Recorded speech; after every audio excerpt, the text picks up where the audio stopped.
All right. All right. It's like a 2000 Artic Cat 500 4x4 transmission.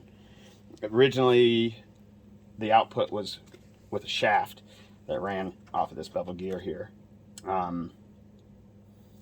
And this being the output of the transmission, it ran that there. Now, there was another support bearing here on the back side that I'm actually going to put a sprocket on so that it's a little more easy to output to the buggy.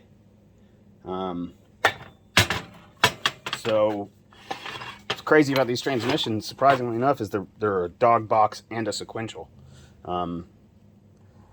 What makes them a dog box are these rings that actually engage the gears.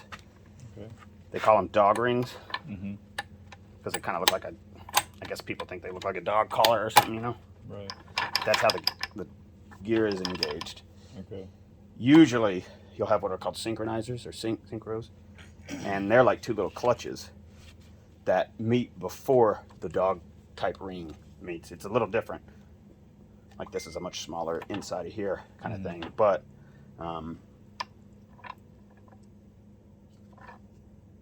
this not having the clutches and having these dog teeth mean that it's actually you could force it into gear where like a normal transmission you have to push the clutch in and slowly you know, not slowly, but you have to push the clutch in so that you can match the speeds up and pull it back.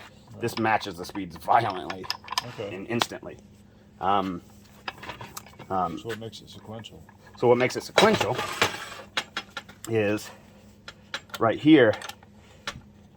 What runs the actual clutch forks is this follower inside of these grooves. See, like it pushes that in. And then it pulls it out. Well, what makes it sequential is all of these are on the same path. You know, the same cam. Okay. I guess you could call it. And it means as you turn one, the other one is already trying to go as well. You know, another one is already trying to go as well. So neutral, you're in first. I keep going, and you're in second. So it pulls it out of gear and puts it in the next gear at the same time, essentially. Okay. So it's doing more than one action. Yes, exactly. Okay. So that's why it's boom. And everything goes in a sequence. So when you're shifting, it's just one forward movement. Right. Whereas a normal manual transmission, you'd have to move the clutch out. Well, you'll have these on separate rolls or on separate rods. Each one is run by its own push rod on the top of the transmission.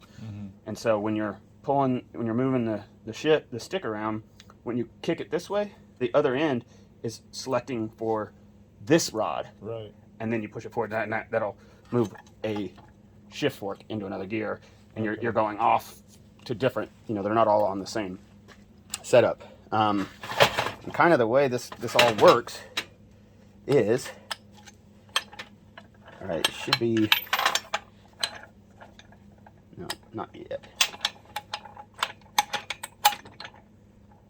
Trying to get it into neutral so I can, so you see none of these teeth right now are engaged. Damn it, come on. None of these teeth are engaged, so all the gears are essentially spinning free, and this output is not moving. Right. And so each of these dog rings is on a spline. Okay. So when it engages, the dog ring is what is actually going into gear. Right. If I can make it go into gear. It's hard to do over at an angle like that, but that's what's making them. That's what's actually transmitting the power right there. Okay. And in order to go do reverse, see all these you'll have first gear, second gear, and reverse. Reverse uses this. They both run the same output shaft gear or input shaft gear, which is all one solid piece. Right. But when you're in reverse, you add an idler gear which changes the direction. See how these teeth aren't meshing? Right. They go in the opposite direction? Yeah. When you go into first gear, this is all spinning free, but you're still attached on the same gear here. That's why it's so much wider. See this one and this one? Yeah. So that's the difference. That's crazy. And that's basically how a transmission works. It's pretty simple, but it just looks super complicated and makes you think it's fucking crazy. Right.